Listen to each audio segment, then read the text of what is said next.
தலை குனிந்த போது என்னோட கூட வந்தீர்.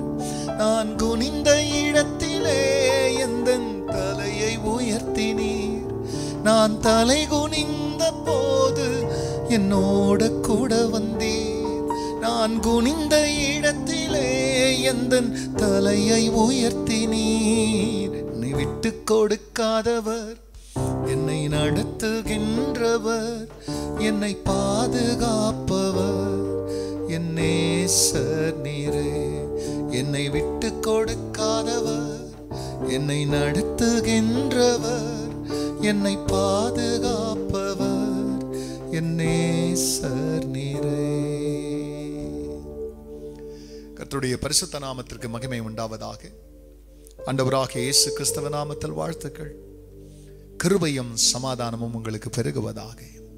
அன்பானவர்களே, இந்த நாளிலேயும் தேவனாகி கர்த்தர் நமக்காய் கொடுக்கின்ற அவருடைய உறுதிமொழியாம் அவருடைய வாக்குத்தத்தமானது ஏசாயா தீர்க்கதரிசன புஸ்தகத்தில் 61ஆம் அதிகாரத்தில் 7ஆம் வசனம்.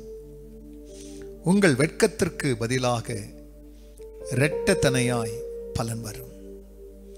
லட்சைக்கு பதிலாக தங்கள் பாகத்தில் சந்தோஷப்படுவார்கள். அதன் நிமித்தம் தங்கள் தேசத்தில் இரட்டிப்பான சுதந்திரம் அடைவார்கள். நித்திய மகிழ்ச்சி அவர்களுக்கு உண்டாகும். அன்பானவர்களே, இந்த உலகத்தில் நம்ம மேன்மை வேணும், உயர்வு வேணும், ஆசீர்வாதம் வேணும்.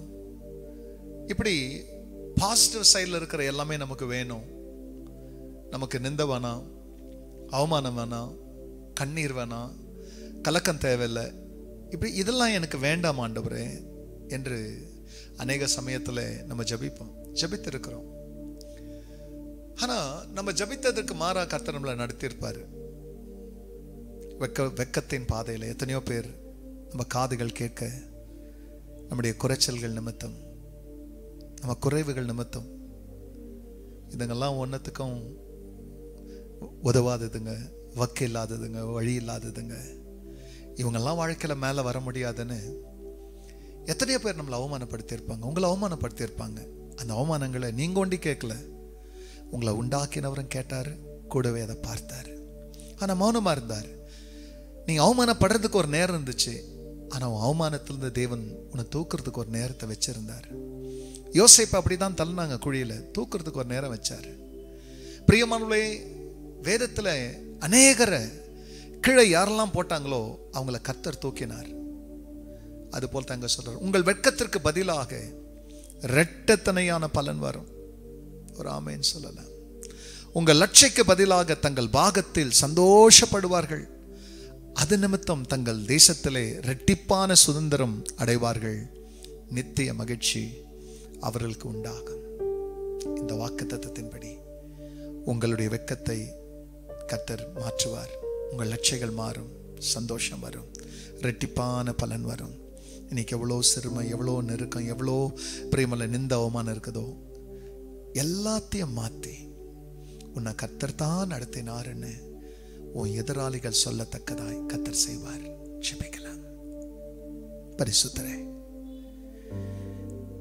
உன் பிள்ளைகள் அனுபவிக்கிற அவமானங்கள், சில வேளையிலே அறியாதவர்களால் வந்த அவமானமும் உண்டு, அறிந்தவர்களால் வந்த அவமானம் உண்டு, அந்நிய மனுஷர்களால் வந்த அவமானமும் உண்டு, சொந்த வீட்டிலே வந்த அவமானமும் உண்டு. எப்படி வந்தாலும் அவமானம் தான், லட்சை தான். ஆனால் அதை தாங்கிக் கொண்டவர்களுக்கு நீங்க கொடுத்த பலன். ஏன்னா அவமானப்படுத்துகிறதுக்குன்னு சிலர் இருந்தா, அவமானப்பட்டவர்கள் சிலர் இருக்கிறார்கள். ஆண்டவரே, அசைங்கப்பட்டு நின்ற உன் பிள்ளைகளை நீங்க உயர்த்த வல்லவராயிருக்கிறீங்க. அப்படி செய்கிறதற்கு நன்றி. உங்க கையை அவர்கள் மேல் படட்டும், அவர்கள் உயரட்டும். எல்லா மகிமையும் கர்த்தர் நீங்க எடுங்க. நல்மீட்பர் இயேசுவின் நாமத்தில் பிதாவே, ஆமென், ஆமென்.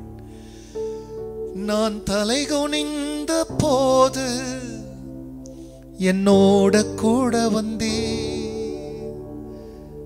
நான் குனிந்த இடத்திலே எந்தன் தலையை உயர்த்தினீர். God bless you, church. Have a blessed day.